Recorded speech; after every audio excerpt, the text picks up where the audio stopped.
Bonsoir à tous, bienvenue sur le plateau Equinox Soir, votre décryptage quotidien de l'actualité de lundi à vendredi entre 19h et 21h.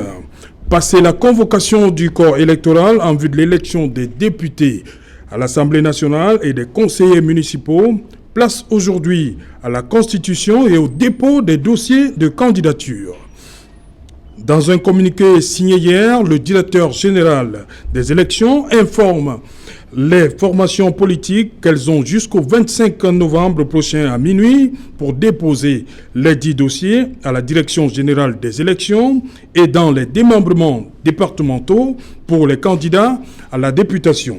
Les antennes communales d'Elecam recevront quant à elles les dossiers de candidature à l'élection des conseillers municipaux. Les dossiers de candidature pour les régions du Nord-Ouest et du Sud-Ouest seront à titre exceptionnel reçus dans les structures départementales d'Elecam dans ces deux régions. Avant d'en arriver là, que de tracasseries à vous les candidats aux différentes candidatures. Madame, Monsieur, à 20h, ce sera la grande édition d'information présentée une fois de plus par Cédric Noufélé. Tout de suite après, ce sera le débrief du journal. Et maintenant, Madame, Monsieur, c'est le fait du jour.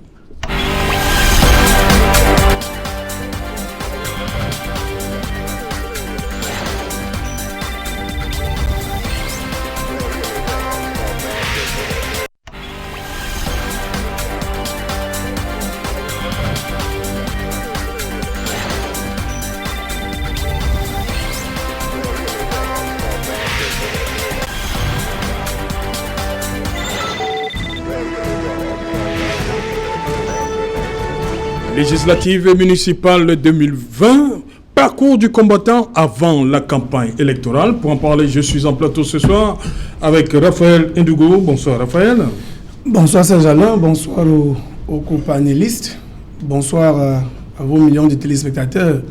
Dieu seul sait combien ils sont nombreux. Bonsoir aux techniciens qui nous accompagnent ce soir. Oui. Et vous me permettrez, avec votre permission justement, de faire quand même une remarque dans la ville de Douala, parce que il est quasi impossible de circuler en ce moment. Peut-être cela va cadrer avec le sujet de ce soir, mais nous avons l'obligation aussi, avec le regard que nous avons d'observateurs sociopolitiques et même appartenant dans un parti politique, il est inconcevable que lorsqu'on veut sortir de la ville de Douala, qu'on n'ait pas d'issue, parce qu'on a fermé du côté de Saint-Michel, parce qu'on a fermé du côté de Lobaba, ça ne circule pas, parce que du côté de Harry, ça ne circule pas, alors on est bloqué. Et lorsqu'on lance des marchés ou lorsqu'on nettoie des marchés, il faut quand même un minimum de compréhension, qu'est-ce que j'ai envie de dire, un minimum d'organisation pour que les Camerounais ne souffrent pas. Que la ville ne s'arrête pas avec cela est mis à l'actif du président de la République, pourtant qu'il y a des démembrements qui font ce travail-là et qui font tout pour que le peuple soit contre le président de la République. Rendez-vous en février 2020. C'est ce qu'il faut décrire ce soir. Bonsoir Faustine Zodjou. Bonsoir Serge-Alain, bonsoir à mes co-panélistes, bonsoir aux téléspectateurs de l'émission Equinox Soir. Voilà. Bonsoir Dr Isaac Essam. Bonsoir à tous et merci de m'avoir associé à la présente réflexion. Voilà. Maître Achille Lodjo, bonsoir. Bonsoir mon cher Alain. Bonsoir à tous les intervenants de ce soir. Bonsoir également à tous les fidèles inconditionnels de cette tranche horaire qui nous regardent actuellement. Qu'il me soit également permis d'adresser, comme toujours, mes salutations militantes à tous les camarades SDF de l'arrondissement de Douala 2e qui actuellement sont réunis à la permanence du parti pour les besoins de la cause, et puis j'arrive. Ok. Bon voilà, on va commencer par cette alerte qui nous vient de l'UDC par rapport à ces dossiers-là. Il dit, le chargé de la communication, il dit, les sous-préfets reçoivent les candidats, renvoient les candidats auprès des chefs de quartier pour premier visa, avant obtention du certificat de domicile. Et ces derniers exigent 10 000 francs. Deuxième constat, l'obtention de l'extrait d'acte de naissance est une gageure pour ceux qui sont nés loin. Troisième, les services des impôts exigent beaucoup d'argent pour la non-redevance. Qui veut réagir? Bon, à chaud, oui, allez-y, mais je vais dire qu'il faut qu'on reste légaliste. Oui. Il faut qu'on reste dans le cadre de la réglementation en vigueur. Oui. Il y a 10 pièces à fournir pour les dossiers. Les administrateurs ne doivent pas briller par cette arrogance dès le départ. Le Cameroun actuellement est en train de traverser une étape très difficile alors de son histoire. Il est de bon ton que ces administrateurs-là aident le pays à sortir de cette situation en faisant quoi? En faisant leur part de travail tel que prévu par la réglementation à vigueur. Alors, quand je regarde les articles 181, 182 et 183 du Code électoral, il est dit que si je veux m'arrêter seulement aux pièces dont vous avez cité tout à l'heure et dont ça fait déjà jaser, il faut tout simplement dire qu'il y a un abus. Il y a des abus parce que quoi? Je me souviens qu'en 2013, quand nous faisions alors nos dossiers de candidature, pour ce qui est de ce que vous avez appelé tout à l'heure le certificat de résidence, c'est ça? Oui, oui. L'attestation de domicile, oui. Il faut dire que la première pièce que le sous-préfet devrait, je suis au conditionnel, devrait demander, c'est la carte nationale d'identité. Pourquoi? Parce que votre adresse est marquée là-dessus. Votre adresse, c'est votre domicile. C'est marqué là-dessus. C'est bien vrai qu'après, vous pouvez changer de quartier, mais je pense que le maire peut l'attester de ce que vous êtes son administré. Donc, cherchez à vouloir entrer dans ce juridisme qui devrait mettre très mal à l'aise les potentiels candidats. C'est une chose que nous n'allons pas l'admettre. Associer les chefs de quartier comme maillon pour pouvoir obtenir ce sésame, nous disons encore non. Il faut qu'on comprenne que contre 10 000 francs, la source dit étant dans un quartier, on peut être propriétaire, on peut être un occupant de fait, on peut être un locataire. Alors, si vous avez peut-être, je prends un exemple très banal comme ça, la taxe foncière, ça justifie que vous êtes quand même domicilié dans cet endroit-là. Et le régime du RDPC, je préfère parler du régime du RDPC, doit un peu cesser de vouloir mettre les bâtons dans les roues des électeurs, parce qu'ils savent qu'aujourd'hui, c'est clair, aujourd'hui c'est clair, tout le monde sauf le RDPC. Et ils comprennent que la population est en désamour avec eux. Ils doivent tout faire pour que le maximum de listes ne soit pas constitué. Nous disons non. Les nouveaux administrateurs, alors ces administrateurs d'un nouveau genre, devraient tout simplement délivrer cette carte au vu, je vais dire ce document, cette attestation de domicile, au vu d'un document qui leur est présent, lequel document atteste que vous êtes dans cette circonstance, dans ce quartier-là. Vraiment, pour le reste là, qu'on nous laisse ce juridisme béant et inopérant. C'est là, je crois que... Oui, Raphaël Ndougo d'abord. Oui, je pense que, premièrement, quand il s'agit de ce type de dénonciation, je crois qu'il faut aller jusqu'au bout, dénoncer l'arrondissement où cela s'est passé. Oui. Dans la troisième. Premièrement. Deuxièmement, cela est difficile de mettre à l'actif du RDPC parce que ces candidats aussi iront vers ces administrateurs pour se faire délivrer les documents. Il y a des brebis galeuses partout. C'est-à-dire que peu importe l'administration où on se retrouve, on peut être buté si ou là. Mais maintenant, ce qu'il faut faire, ce qu'il faut dénoncer, franchement, tel que vous l'avez dit, s'il est établi que le sous-préfet de cette ville-là pose des résistances ou alors contraint des candidats à aller chez les chefs de quartier, même ces chefs de quartier doivent être dénoncés pour qu'on trouve une autre formule pour obtenir ce document. Parce qu'il est aujourd'hui quasi indispensable que tous les candidats soient justement traités au même niveau. Parce que ce n'est pas les administrateurs qui vont élire les maires et les députés. Ce sont les Camerounais. Donc il n'est pas question de faire le blocus parce qu'on croit qu'on veut servir ou bien on veut aider. Vous voyez, tout à l'heure, j'ai fait une dénonciation sur le fait que la ville de Douala est fermée.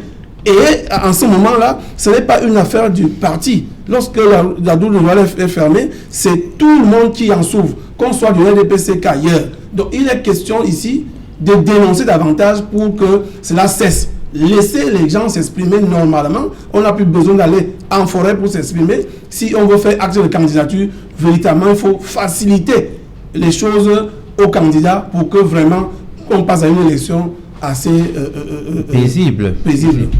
Docteur Isaac Essam, vous permettez d'abord aux formations politiques de s'exprimer avant que votre avis d'expert n'intervienne pour l'instant. Faut-il une zone Moi, j'ai comme l'impression que nous n'avons pas encore compris comment fonctionne ce système.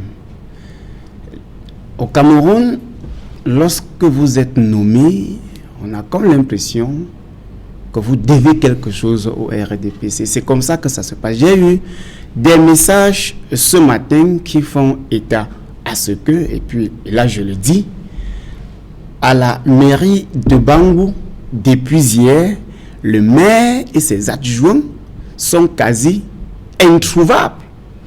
Alors qu'ils devraient... Vous délivrez quelle pièce? À la mairie, l'extrait d'acte de naissance. L'extrait d'acte de naissance. À la mairie de Bangou, depuis hier lundi, le maire et ses adjoints sont quasi introuvables. Bizarrement, le maire et les adjoints... À la mairie de Bonnet, même chose. Et à la mairie de Baré-Bakem. Voilà les 3 mairies où les militants de mon parti, depuis le matin, me demandent de dénoncer et que ces administrateurs retrouvent le poste afin de délivrer les pièces dont les militants des partis politiques ont besoin pour aller aux élections. Ça dit, vous voyez, on est en train de préparer une nouvelle crise post-électorale. Non, c'est pas pessimiste. Parce que non, ce n'est pas pessimiste. Si après 2018, on a posé les débats sur la modification du code électoral sur la table et que l'opposition n'a pas obtenu gain de cause malgré les contestations, que ce soit à l'interne que à l'externe, il va falloir qu'actuellement ceux qui dirigent les mairies, les administrateurs civils, qu'ils essayent de donner une chance à la construction de ce pays, qu'ils essaient de sauver ce pays de ses multiples crises. Parce qu'il y a des personnes qui peuvent digérer d'aller à la mairie 2-3 jours et ne pas trouver ni le maire ni ses adjoints. Mais il y a d'autres personnes qui ne peuvent pas digérer et qui vont se poser la question de savoir jusqu'à quand on va être muselé. Comment expliquer? Comment expliquer alors que les textes sont clairs? Que les gens se retrouvent en train d'être renvoyés chez le chef de quartier alors que sûrement ils ont apporté un document. Comment expliquer qu'on peut aller à la mairie durant 2 jours et ne pas trouver un maire? Quelqu'un m'a même dit que certains maires auraient même enlevé la signature aux adjoints pour être incontournable. Pour être incontournable dans le dossier et cependant se montrer absent. Ça veut dire que, alors que nous ne sommes que à quelques jours de la convocation du corps électoral, les gens évitent le combat politique sur le terrain. Ils préfèrent utiliser les institutions. On a déjà convoqué le corps électoral. Alors que nous ne sommes que 2 jours après la convocation. Permettez, les gens évitent d'aller affronter politiquement sur le terrain. On commence des manœuvres parce qu'on pense que la population nous a déjà désavoués et qu'il va falloir faire tout pour que les listes ne soient pas constituées. Mais je pense que depuis 2018, les Camerounais ont pris conscience. C'est d'ailleurs pour cette raison que, malgré, je dirais, les manquements, l'opposition a encore accepté d'aller à cette élection. Et je pense que c'est une chance qu'on est en train d'offrir à notre pays. Parce qu'il n'y a rien de pire que de boycotter une élection et d'abandonner une élection à un parti politique qui est le parti au pouvoir. C'est pour cette raison que l'entrée du SDF, même aujourd'hui, au-delà de tout, j'ai dit, bravo, venez, nous pensons qu'on peut encore sauver ce pays. Mais il ne va pas falloir que le pire provient des maires, des sous-préfets qui estiment que les candidats qui viennent demander et les excès d'actes de naissance et d'autres documents sont leurs concurrents politiques sur le terrain et pourtant c'est la population qui va choisir qui va être le dirigeant et non ces sous-préfets. J'attire seulement l'attention pour terminer ces jalons et là j'appelle tous les candidats, que ce soit du SDF, du MRSC, de l'UDC, en fait, de n'importe quelle formation politique, de porter à l'attention du public tout ce qui pourrait entraver la bonne démarche de l'obtention des documents. Que cela ne soit pas caché, que cela soit même fait sur la base des vidéos, parce que les photos de la mairie des Bonnets et de Bangou circulaient déjà en journée sur les réseaux sociaux, où les gens étaient plaqués là depuis le matin, il était déjà 11h, on ne trouvait personne. Ces manœuvres doivent à un moment donné cesser. Docteur Isaïe Kessam, vous avez suivi les premières récriminations. Absolument. Quelques jours. Le président convoque le corps électoral, mais sur le terrain, c'est autre chose. Je dirais que sous réserve que ces faits-là soient avérés, on peut comprendre le comportement des uns et des autres. De tels comportements, s'ils sont établis, ne jouent pas en faveur de la culture de la démocratie dans notre pays, surtout que le chef de l'État, lui, là, à l'extérieur pour un forum sur la paix.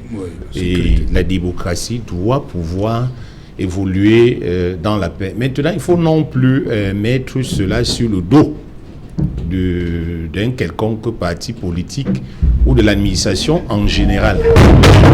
Je rappelle que nous avons 360 sous-préfets au Cameroun. Il y a 360 communes. Vous pouvez voir le nombre de maires et des adjoints en fonction de la proportionnalité. Donc, ceux qui se livrent à un certain nombre d'actes doivent être dénoncés et même sanctionnés. Donc, moi, je mettrais ça dans le cadre du dysfonctionnement et même de l'absence du fair play politique. Vous savez, nonobstant l'appartenance à des partis politiques, les gens développent un certain nombre de comportements qui permet souvent Mais de lorsque vous parlez de l'absence de fair play politique, ça veut dire que vous mettez ces administrateurs-là, ces chefs d'État, dans une formation politique. Et si on a parlé d'un chef d'État, c'est pour ça que je disais tout à l'heure qu'il y a 360. Or, il me semble que les 300 autres 59 n'ont pas encore été indexés. Donc, ce n'est pas un problème de chef d'État. Je préfère parler d'individus. Vous voyez, d'individus. C'est-à-dire que la personne qui a posé l'acte, si c'est établi, doit être dénoncée et pourquoi pas sanctionnée. Encore que les candidats aux élections, il faut le savoir, et même ceux à la candidature, ont des droits et donc peuvent attaquer ces actes qui limitent leur expression de la démocratie, peuvent poursuivre les uns ou les autres en justice pour ces comportements-là. Donc on ne peut pas généraliser pour l'instant parce que en réalité, ça sera aussi manquer de fair play politique pour ces candidats victimes. Il est mieux en tant que victime de dénoncer ceux qui font les mauvaises choses et qu'on peut les sanctionner. Mais si nous-mêmes en tant que victimes, on utilise, je veux dire, les mêmes pirouettes pour généraliser, vous verrez qu'on sera en train d'accuser même ceux qui n'ont rien fait là-dedans, ceux qui sont innocents. Mais c'est déjà bien, lorsque ces actes sont posés comme ça, de les dénoncer très vite pour qu'on puisse réajuster. Je rappelle qu'après la convocation du corps électoral, les candidats ont 15 jours pour déposer les dossiers. Donc je pense que d'ici là, il est possible que tout ça s'arrange à la suite de ces dénonciations-là. Voilà. Non, je voudrais tout simplement dire que c'est très facile de dire qu'il s'agit d'un dysfonctionnement. Marginal.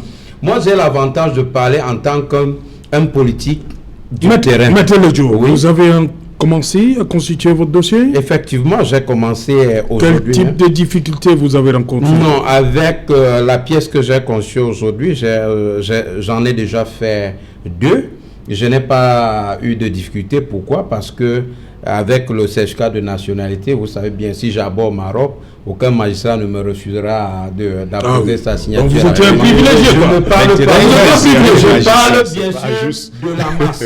Puisque je vous ai dit tout à l'heure en programme que je saluais mes camarades combattants et dire qui étaient à la permanence du parti qui m'attendaient. Ils sont là, on a une réunion d'imprégnation d'informations sur comment s'y prendre. Justement, cette information nous est revenue, l'information suivant laquelle, au niveau de Bangou, tout est fermé là-bas et je voulais tout simplement attirer l'attention de mes camarades qui nous regardent actuellement pour leur dire d'aller à la mairie voisine. Si à Ebonnet, il n'y a pas, c'est fermé, allez directement au niveau de Consamba premier ou deux, vous allez trouver une mairie là-bas qui pourra vous faire l'affaire. Car la loi ne dit pas, ne réserve pas l'exclusivité au maire de votre résidence. On veut juste un extrait d'acte de naissance qui serait certifié par un magistrat municipal qui n'est autre que le maire ou ses adjoints. Donc, pareil pour Bangou, aller à Balengou, rentrer même donc, ne vous laissez pas distraire. Ça, c'est plutôt, ça relève pas d'un dysfonctionnement, mais c'est une volonté délibérée de nier l'opposition. Je pense que lui-même a répondu. Il est en train de dire que le problème n'est pas général, puisqu'il demande aux autres. Non, on a identifié. Nous connaissons comment ça se passe. C'est ce que je lui disais. Je ne veux pas. Nous connaissons comment ça se passe, mon cher. C'est-à-dire que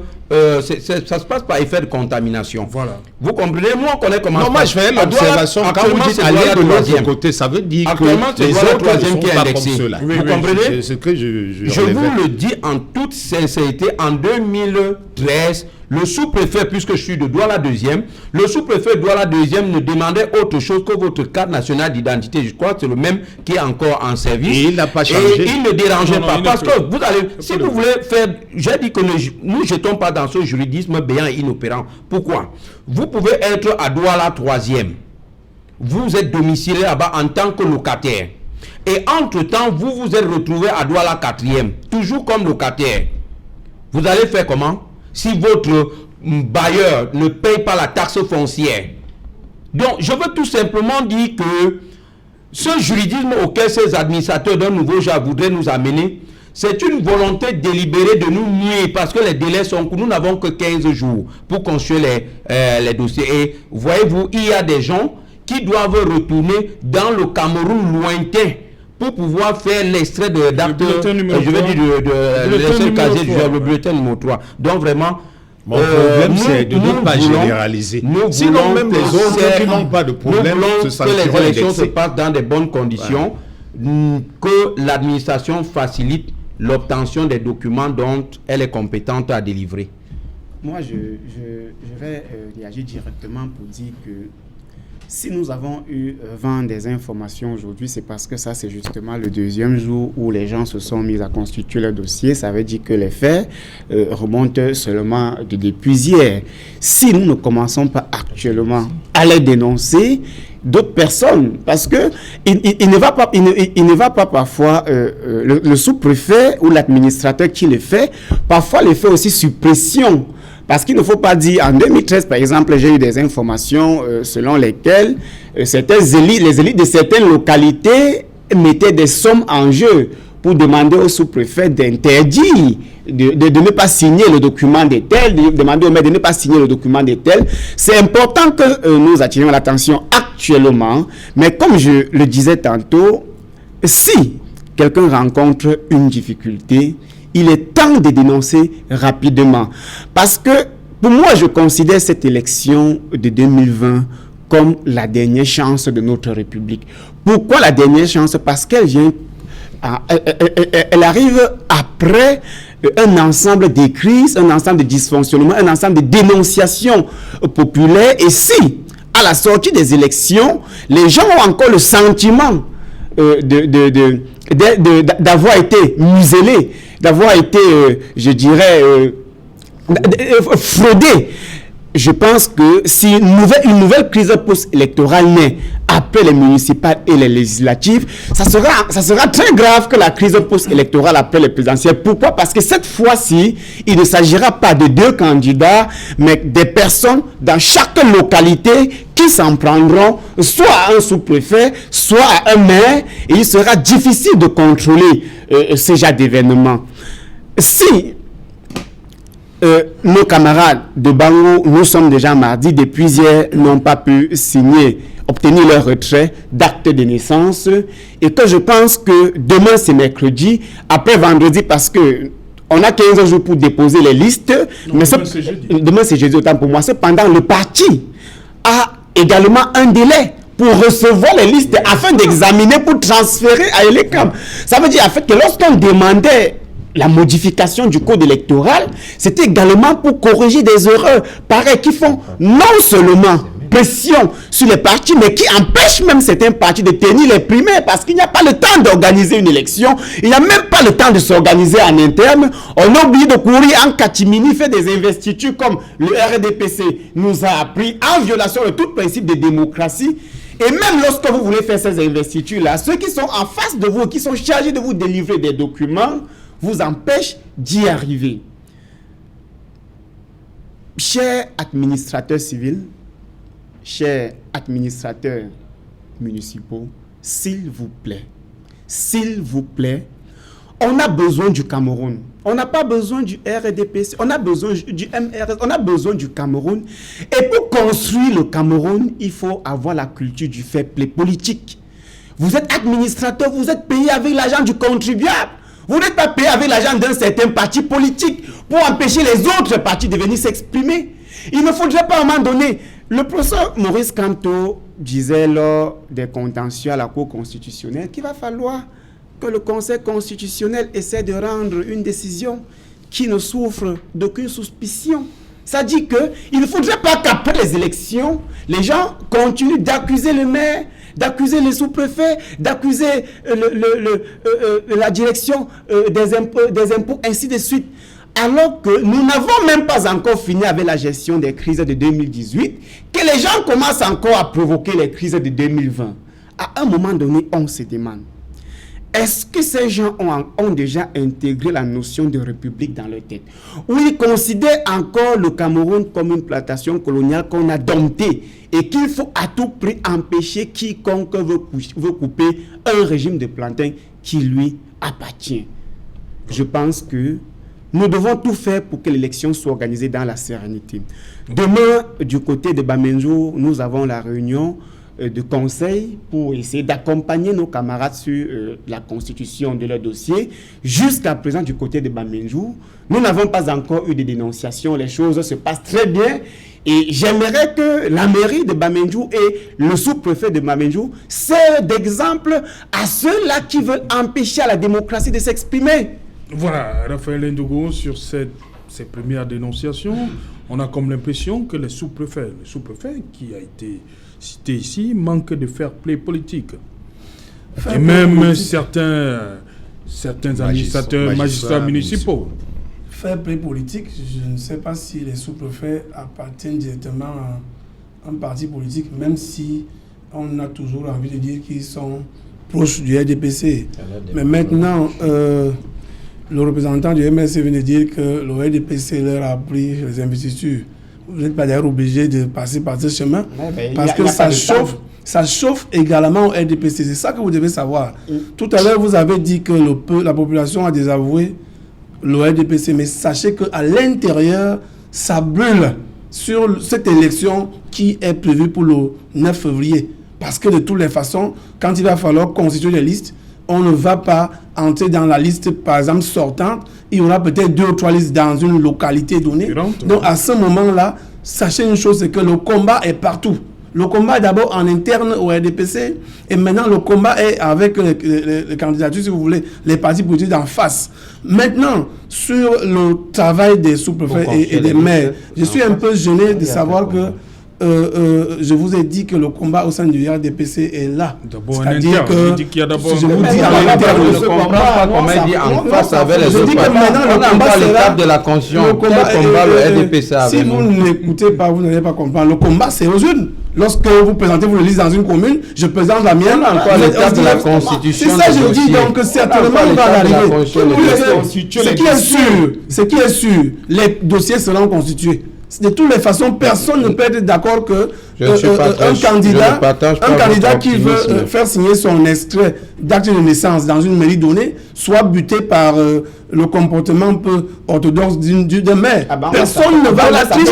C'est déjà dénoncé. J'ai même d'ailleurs dit que c'est normal qu'on dénonce. Personne ne peut être d'accord avec ça. C'est pourquoi je vous explique que au-delà de ce que vous pensez, même en interne, ce n'est pas évident. Maintenant, sauf si vous pensez que les listes des autres partis ne seront pas validées. C'est pour ça que je vous ai dit, lorsque nos listes seront validées, également les votes, il y aura donc le combat maintenant au niveau de l'élection. Maintenant, les administrateurs, pensent peut-être qu'en le faisant, ils aident le président de la République. Je suis désolé.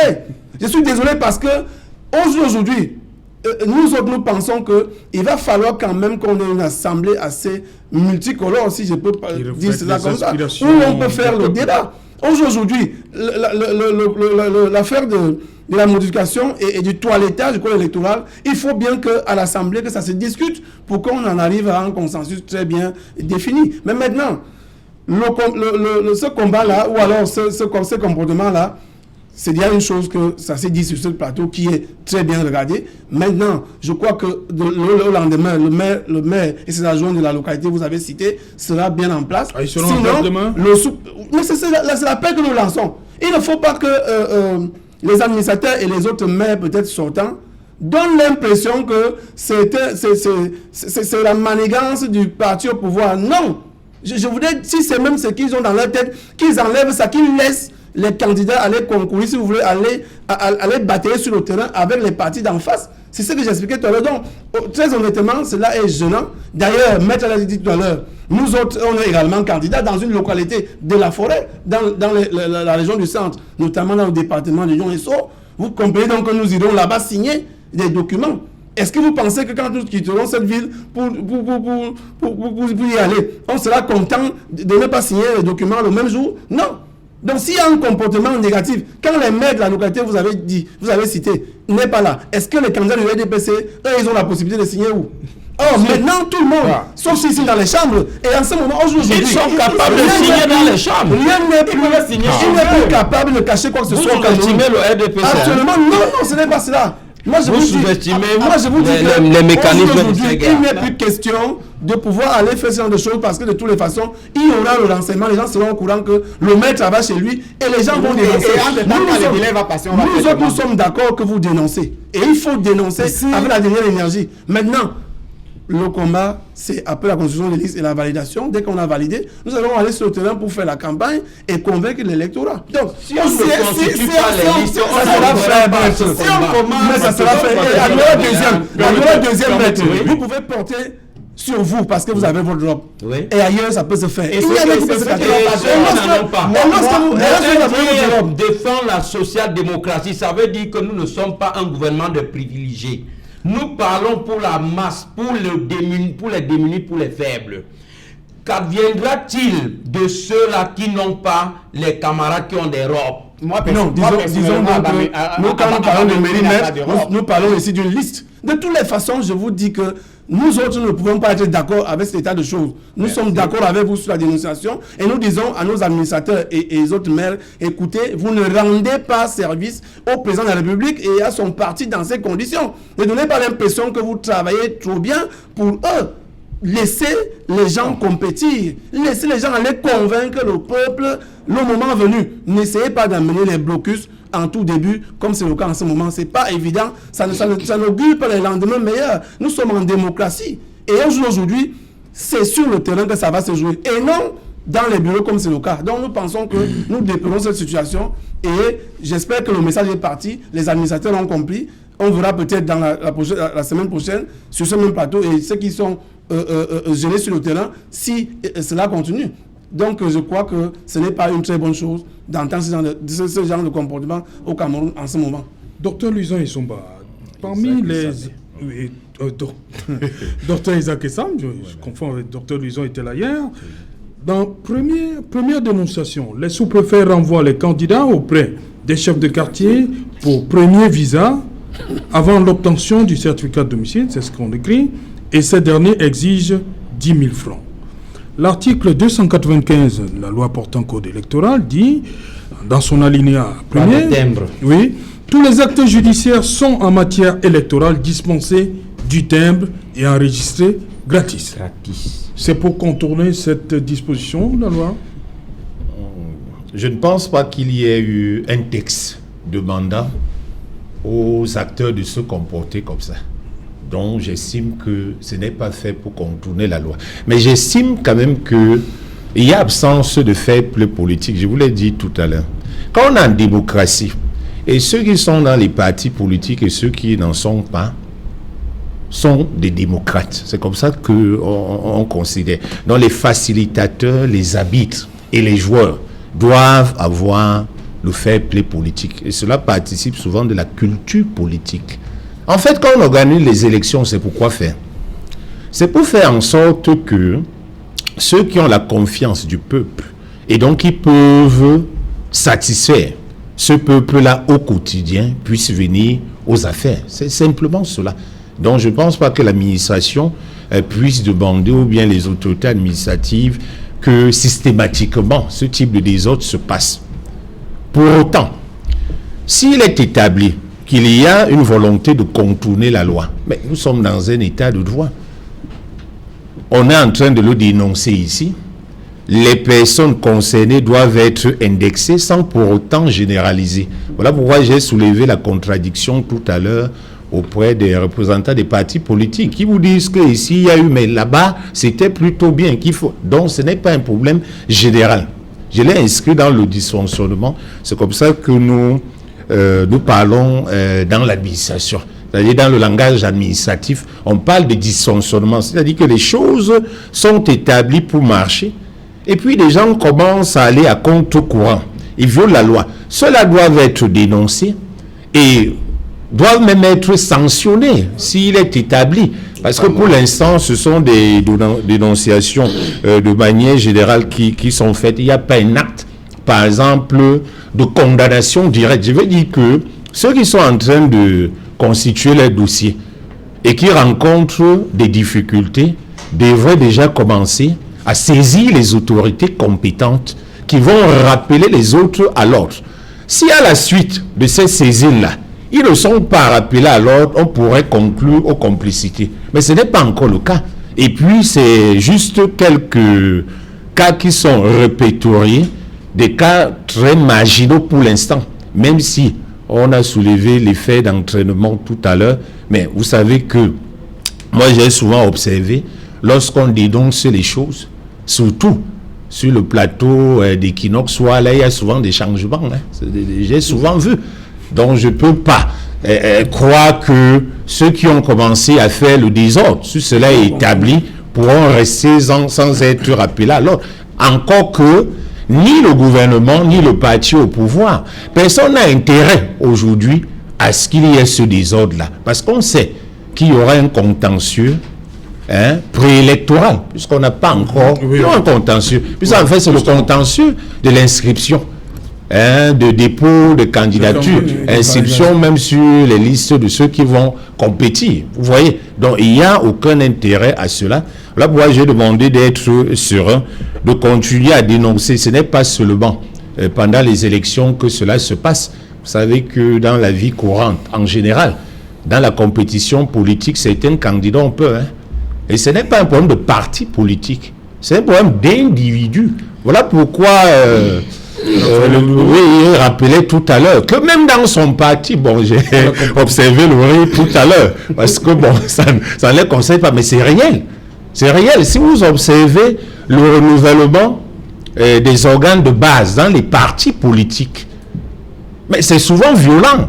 Au sein du RDP, si on l'a vu au sein du SDF, un cadre du parti est d'ailleurs parti à cause de cela. Donc j'ai dit, à cause des dysfonctionnements, les désaccords, les troubles qu'on peut enregistrer au sein de ces partis politiques-là, sans pour autant qu'ils ne soient déjà entrés en compétition avec les autres. Donc dénonçons, évitons de généraliser, et il ne faut pas étiqueter les gens. Je ne pense pas que ce soit la robe de maître, comme il le disait tout à l'heure, qui fasse peur au magistrat. Ce n'est pas vrai. Moi, j'ai souvent fait signer des essais là-bas. Non, vous avez porté la touche. Le présentateur m'a demandé si j'ai rencontré des difficultés. Oui, j'ai dit que j'ai quand même un atout qui m'a permis de vite passer. C'est pour ça que j'ai dit donc que ce n'est pas la touche qui fait ça. Moi-même, j'ai souvent fait signer des essais de casier sans avoir la touche. En tout cas, je vais revenir.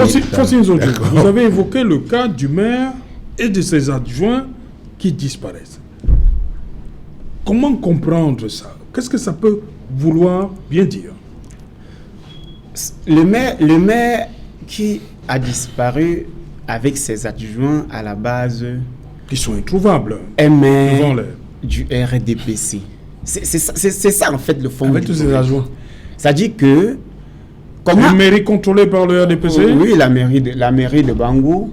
Ça fait que, sachant que l'opposition est actuellement bien implantée à Bangou et qu'il y aura challenge, peut-être même il y aura victoire de l'opposition, on commence à utiliser les manœuvres, et c'est ce que nous dénonçons même sur ce plateau, que durant la campagne électorale, il y a ceux qui, un comme moi, qui ira sur le terrain avec ma voiture, avec mon carburant, convaincre la population. Il y aura ceux qui vont porter les voitures qu'on achète avec l'argent du contribuable et avec le carburant acheté avec l'argent du contribuable pour aller sur le terrain. Il faut les cataloguer. Il faudrait à un moment donné, c'est pour ça que j'ai demandé, est-ce que l'esprit de la République est déjà ancré chez ceux-là même qui semblent nous diriger? Parce que si un maire, après la convocation du corps électoral, c'est qu'il a les responsabilités désormais de signer les attestations de retrait d'acte de naissance au candidat, il devait même faire l'effort d'être dans son bureau à 7h30 et ne quitter que lorsque le fil est fini devant sa mairie. Mais pourquoi on a peur? Pourquoi on a peur de laisser les gens constituer des listes? Et cela traduit même la volonté pour certains administrateurs de ne jamais vouloir qu'on organise encore une élection. Donc si on pouvait proroger le mandat des conseils municipaux, même pendant 350 ans, personne de ces gens-là ne se lèverait pour revendiquer l'obtention d'une légitimité afin de continuer l'action. Il y a un qui a démissionné, M. Elie Bilobert. Il a démissionné d'où? Voilà, 5e comme conseiller, il a refusé. Est-ce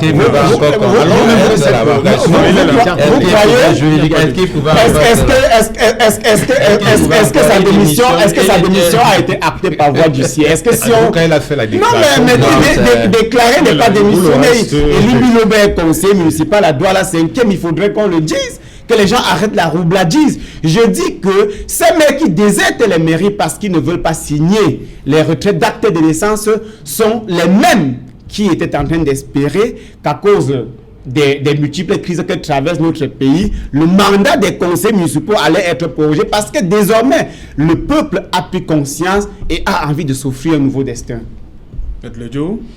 Je voulais tout simplement dire que en ce qui concerne ce sous-préfet qui renvoie les potentiels candidats chez les chefs, cet acte n'a aucun fondement juridique. Aucun. Le sous-préfet est le seul, je veux dire, est l'une des autorités compétentes à délivrer un certificat, une attestation de domicile. Renvoyer encore chez les chefs de quartier, il faut déjà s'interroger si ce n'est pas un jeu de bisbis qui veut se créer entre eux. On connaît le Cameroun. Autre chose, le président orateur... La source ajoute que le chef du quartier exige 10 000 francs. Vous voyez, nous allons recouper l'information. Maintenant, le président orateur tout à l'heure, je crois le docteur, il a dit non, il faut dénoncer, il faut saisir l'autorité compétente. Mais dis donc, nous sommes où, mon cher? Nous sommes à 15 jours. Dans un état de droit, nous sommes dans un état. Oui, mais nous avons 15 jours. Je veux qu'on reste dans la réalité et dans le cadre du code électoral. Vous avez 15 jours pour constituer les listes. Dans les mêmes 15 jours, vous voulez saisir l'autorité compétente par quoi? Par une requête. Ok, l'autorité compétente, l'axis qu'elle est au Cameroun, doit absolument faire 5 jours avant que le parapheur quitte de son secrétariat pour son bureau. Après, doit prendre 3 jours pour pouvoir solutionner. Ça vous fait des preuves, non, pour le contentieux? Quel contentieux? Pour arriver à quel point? Le contentieux va désavouer, mais le contentieux va dire quoi? Que vous avez déposé une requête là-bas, on n'a pas accédé à votre requête. Normalement, votre nom doit être sur une liste alors que vous n'avez pas les pièces qui accompagnent votre déclaration de candidature. Non, nous pensons tout simplement que il est temps que l'on attire l'attention de ces administrateurs civils et ces magistrats municipaux sur le fait que Le Cameroun a besoin de paix. Organisons ces élections dans la transparence, si vous le voulez. Le RDPC et même dans la paix, c'est le vœu de tous les Camerounais. Pour ce qui est de Douala deuxième, je voudrais tout simplement profiter de ce micro pour attirer l'attention de l'administrateur, je veux dire de l'administration en général. Et je sais pouvoir compter sur le docteur Bidja, qui est le sous-préfet de Douala deuxième, qui doit prendre toutes les mesures pour ne pas nous embrouiller. Merci. Madame, Monsieur, on va donc observer notre première pause, le temps d'aller rencontrer Cédric Noufélé qui va nous donner les titres du 20h. Bonsoir Cédric. Bonsoir Serge Alain, bonsoir à vos invités. Ce soir, vous vivrez la réalité à laquelle est confronté des groupes de candidats déclarés aux élections législatives et municipales. Ils sont confrontés à des obstacles dans la constitution des pièces exigées pour la compétition électorale. Ils font face à la réticence de certaines autorités municipales, administratives et même dans certains services judiciaires. Vous suivrez le périple dans le journal de 20h. Nous parlerons également du SDF qui, après avoir boycotté l'ouverture de la session parlementaire, compte bel et bien participer aux élections législatives et municipales prévues en février 2020. Quelles sont les motivations qui les ont amenés à prendre cette dernière position concernant ces élections? Nous en parlerons dans le journal de 20h. Nous irons également au Sénat où la préoccupation majeure reste la mise en application des résolutions des recommandations du grand dialogue national. Des parlementaires ont mené un plaidoyer dans ce sens en vue d'apaiser les tensions sociopolitiques dans les régions du nord-ouest et du sud-ouest. Et nous irons dans les régions de l'ouest et du sud-ouest, là où des inondations ont provoqué d'importants dégâts matériels, avec des éboulements de terrain encore enregistrés dans le département du Noun. Nous en parlerons dans quelques instants. C'est Alain.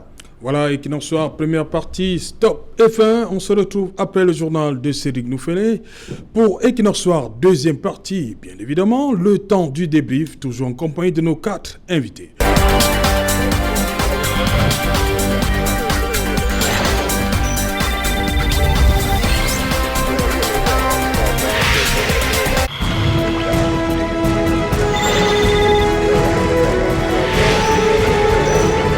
Sur le plateau financier, c'est la deuxième partie, la partie consacrée au débrief du journal, toujours en compagnie de Faustin Zodjo, Maître Achille Ledjo, Dr Isaac Essam et Raphaël Ndougo.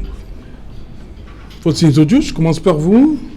Comment vous avez accueilli cette nouvelle qui, on va dorénavant punir ceux-là qui entretiennent les discours haineux à caractère tribaliste et communautariste. Comment vous accueillez cette nouvelle?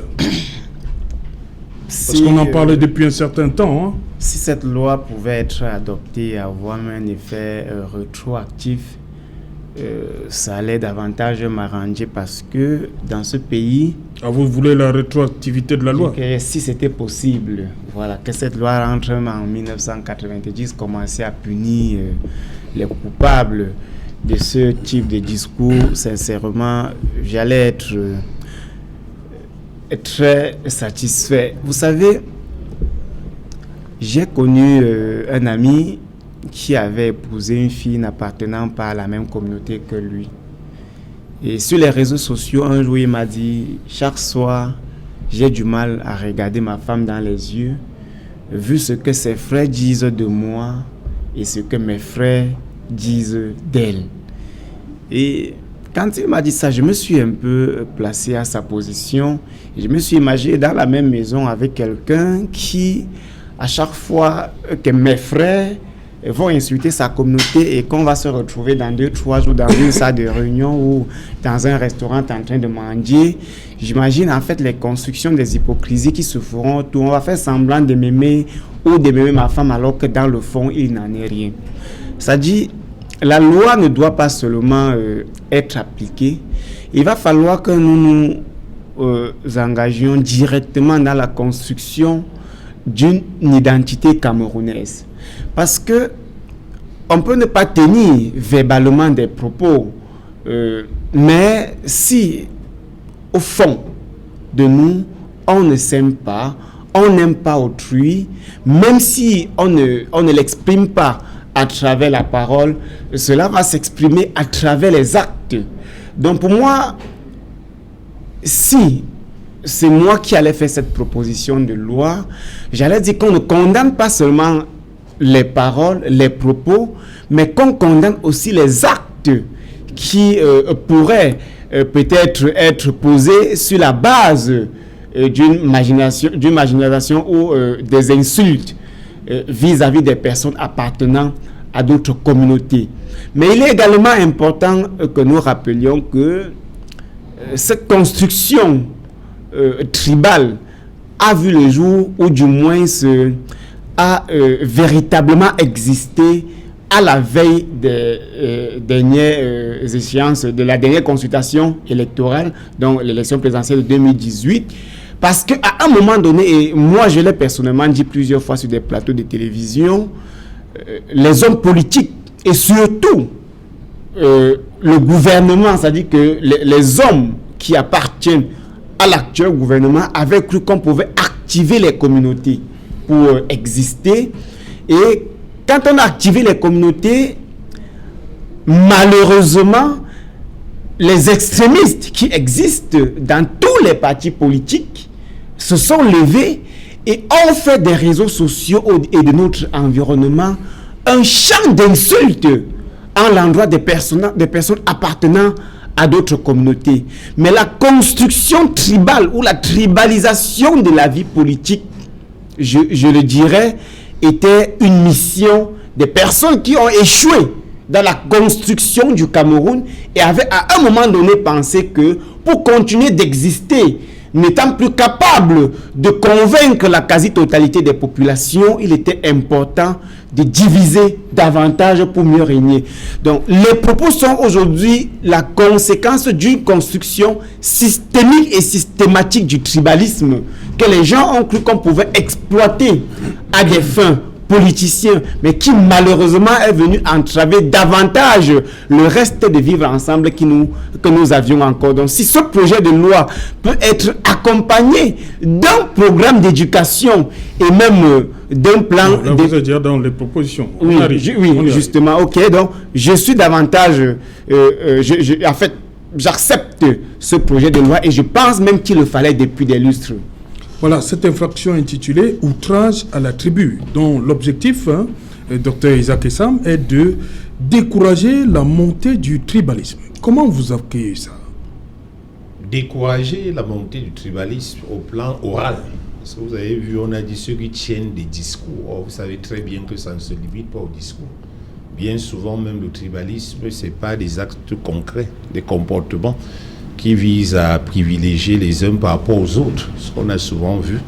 Et donc, c'est déjà un pas que de limiter ces discours haineux-là. Mais je pense que pour être plus efficace dans la lutte contre le tribalisme, il va falloir aller au fond. Vous avez des organisations publiques ou privées où on soupçonne les uns et les autres d'avoir constitué soit la famille, soit la tribu, carrément, au niveau de la gestion, ce qui peut entraîner des frustrations des uns et des autres. C'est d'ailleurs sous ce prisme-là, de ce repli identitaire, que on en vient à proférer des paroles contre les autres. Donc, il était temps pour le Parlement, qui est bien souvent silencieux sur un certain nombre de questions. Je ne sais pas si c'est parce que les élections législatives arrivent, parce qu'il y a beaucoup de choses à faire. Le Parlement, malheureusement, qui est le principal représentant collégial du peuple, a souvent brillé par le silence sur un certain nombre de questions majeures de la République. Donc c'est un grand pas là. Il faut limiter vraiment cette montée du tribalisme, mais je dis, il ne faut pas s'arrêter aux paroles. Il faudrait également intégrer là-dedans, il y a encore temps, on n'a pas encore voté le texte, des comportements qui, par leur nature, visent à mépriser ou à suspendre ou à mettre complètement à l'écart d'autres. Concrètement, Raphaël Ndougou, docteur Isaac Essam veut dire qu'un DG qui recrute essentiellement les gens de son village pour parler de manière triviale, il devrait être sanctionné lui aussi. Hein. Oui, je crois que... Ici, c'est un acte de tribalisme, selon le docteur Isaac Essa. Tout à fait, parce que, comme quelqu'un disait tout à l'heure, et ceux qui n'ont pas de DG dans leur famille iront travailler ou des ministres. C'est-à-dire qu'il faut véritablement limiter ça. Je crois qu'il faut aller même très vite dans le cadre de mettre en œuvre il faut dépasser le stade du discours seulement. Il faut les actes. Pour le docteur Isaac Essa, il faut aussi les actes. Il faut qu'il pose des actes. C'est pour ça que je dis qu'il faut accélérer, parce que l'exemple que vous prenez, c'est exactement ce que nous vivons au quotidien, que ce soit dans nos administrations. Lorsque vous êtes ministre, à un moment donné, c'est votre langue vernaculaire qu'on parle là-bas. Là, il y a des détails où on ne peut pas se taire, parce que sinon, on ne va pas dire la vérité aux Camerounais. Tout comme il y a aussi des partis politiques où on trouve la famille. Ça aussi, il faut noter cela. Parce que c'est des cas réels. On n'a pas besoin de citer, mais on a quand même un ou deux partis politiques où on constate cela. Maintenant, sur la loi même, vous savez, autrefois, on vivait dans notre Cameroun sans aucun problème. J'ai entendu tout à l'heure le représentant du MRC dire que l'accélération de cette affaire, de ce discours haineux-là, est arrivée en 2018. Là, maintenant, moi, je ne voudrais pas tirer sur quelqu'un, mais je voudrais dire qu'on fasse un petit recul pour voir qu'est-ce qui a créé ça. Maintenant que le législateur s'interroge et pose le problème sur la table, c'est une bonne chose. Et je pense qu'il faut bien qu'il y ait des sanctions qui vont accompagner cette loi. C'est-à-dire qu'on peut arriver dans le cadre d'une enquête, on se rend bien compte que vous avez, sur la base de votre pouvoir, vous avez usé de votre pouvoir pour recruter les ressortissants de votre région, que cela cesse. Parce que honnêtement, on est plus de 20 millions de Camerounais aujourd'hui, et puis toutes les communautés n'ont pas des personnes nommées. Et aussi, comme je disais tout à l'heure, dans les partis politiques, lorsque vous présentez, je crois que c'est même bien ça, lorsque vous présentez votre liste dans des villes, des grandes villes, il faut bien qu'il y ait quand même ces différentes composantes sociologiques là. Donc, c'est salutaire. J'espère que ça ne va pas dormir sur la table des députés dans les tiroirs pour juste... c'est parce qu'il y a oui, peut-être qu'ils sont vers la sortie de leur mandat, mais disons que même si cela ne finit pas, même si cela ne finit pas, il faut bien qu'on mette cela en œuvre. Maintenant, vous voyez qu'on a indiqué que les hommes de médias, parce qu'en fait, vous êtes là pour l'éducation de masse. Nous avons souvent pensé qu'à un moment donné, quand nous prenons la parole ici et ailleurs, il faut bien qu'on dise aux gens, nous sommes d'abord les Camerounais, et ce n'est pas aujourd'hui que nous vivons ensemble. Cette affaire de vivre ensemble, là, on est ensemble depuis, mais quelque chose n'a pas marché. Et si quelque chose n'a pas marché, il faut qu'on trouve la solution, une bonne potion magique pour éviter ça. Parce que de toutes les façons, ce n'est pas aujourd'hui qu'on peut s'asseoir autour d'une table, boire un verre et tout. Qu'est-ce qui n'a pas marché pour que, dans les réseaux sociaux, que ce soit la guerre, ainsi de suite. Donc, nous espérons qu'en dehors de ce projet de loi, nous-mêmes, nous prendrons conscience pour éviter cela, pour éviter ce qui s'est passé dans une région où un enseignant a parlé d'un président d'un parti politique et a été, c'est pas enfermé, c'est des histoires qu'il ne faut pas, il faut plus qu'on voit ça dans notre pays, parce que c'est tout Camerounais capable de vivre à l'aise là où il est. Donc si on continue dans ce sens-là, nous n'allons pas construire une république. Dieu seul sait ce qui s'est passé dans un pays africain, notamment le Rwanda, dans ce genre de choses. Il faut bien qu'on évite ça dans notre pays.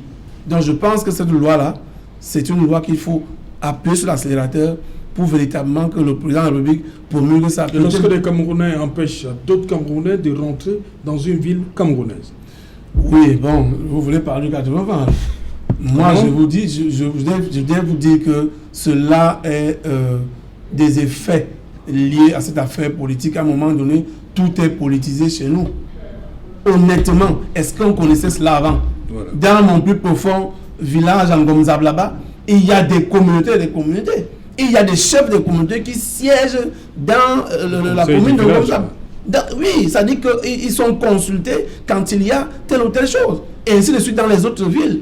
Pourquoi est-ce qu'aujourd'hui cela est né? Nous sommes d'accord que cette affaire politique, et même l'éducation de masse doit concerner même les partis politiques. Il faut bien qu'on éduque les militants de tous les partis politiques, ce que les autres appelaient autrefois l'école des cadres. Il faut bien que cette éducation à la citoyenneté, cette éducation aux affaires politiques et autres soit implémentée dans tous les partis politiques sans exception. Pour que quand vous prenez la parole, que ce soit dans le cadre justement d'une république que nous voulons construire ensemble. Justement, les responsables des partis politiques, des médias, des ONG, tous sont dans le viseur. Maître Achille Lodjo, on l'a dit, le vivre ensemble a pris un sérieux coup et le gouvernement du Cameroun veut mettre un peu d'ordre à travers ce qu'on appelle les discours haineux. Eh bien voilà, mon cher Serge. Mais pour le docteur Isaac Essam, il faut aussi, à côté des discours haineux, les actes. Il faut sanctionner ceux qui posent des actes. Oui, de façon triviale, plus d'actions que de discours. Le projet de loi numéro 1058 portant révision de la loi du 12 juillet 2016 a le mérite de ce que la lutte, le tribalisme doit être jugulé, le tribalisme doit être repoussé dans ses limites les plus extrêmes. Les Camerounais, ça c'est l'avis du législateur pénal à travers ce projet de loi. Les Camerounais doivent vivre unis dans leur diversité. Ça c'est le principe qui se dégage à travers ce projet de loi qui sera présenté aux parlementaires lors de ces sessions. Maintenant, j'ai juste peur d'une chose, de son application. Il faut qu'on soit conséquent là-dessus. Je relève quelque chose qui m'est un peu, qui m'est familier, c'est-à-dire la main forte du législateur. Quand il dit, parce que là, il prévoit et les peines et les amendes. Ce n'est pas le ou. Il n'a pas utilisé le ou. Il prévoit une peine d'emprisonnement ferme. De 1 à 2 ans. Et une amende de 300. Donc, il n'a pas. Le législateur n'utilise pas le ou.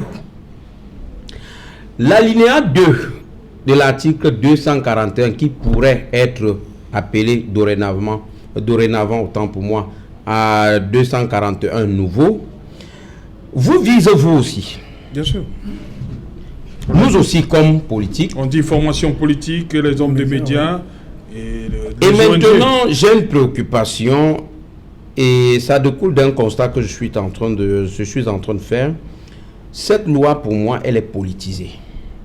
Elle est politisée et l'objectif même est voilé.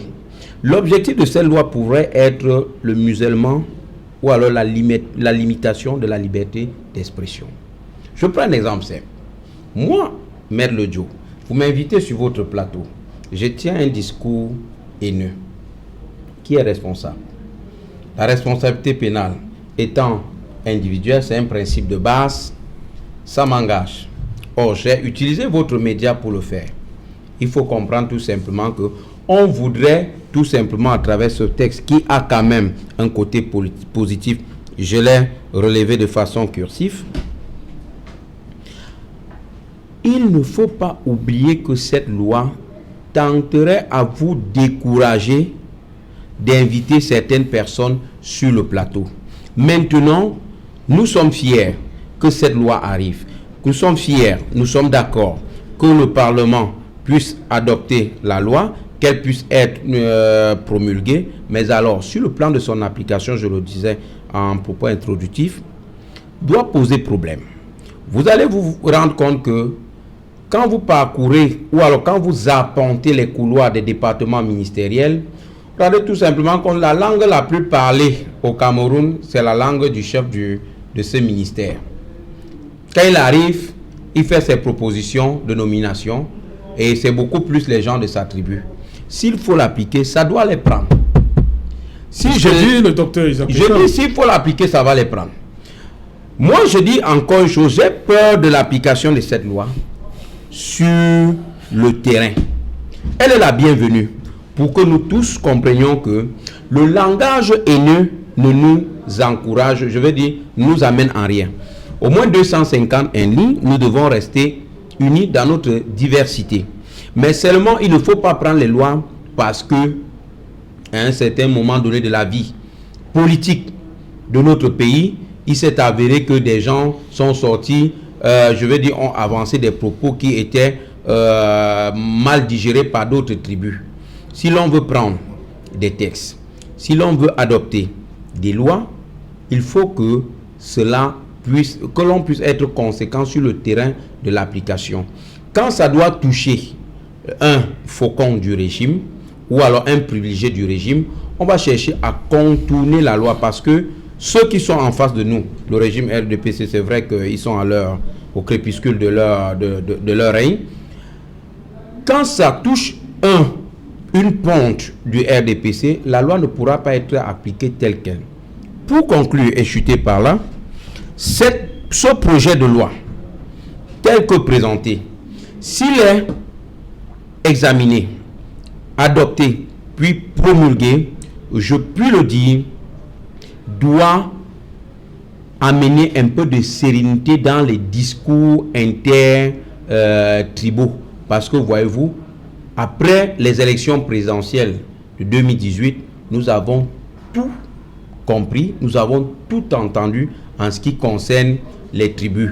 Nous connaissons Samélima, nous avons vécu le triste événement de New Bell où des informations relayées sur le terrain qui n'étaient heureusement pas la bonne, disaient que c'était des guerres, des affrontements inter-ethniques. Non, nous pensons tout simplement que ce genre de choses ne devrait plus arriver comme je l'ai martelé sous d'autres cieux, que cette loi soit adoptée et promulguée, mais j'insiste là-dessus, si l'on veut l'appliquer telle qu'elle, just wait and see.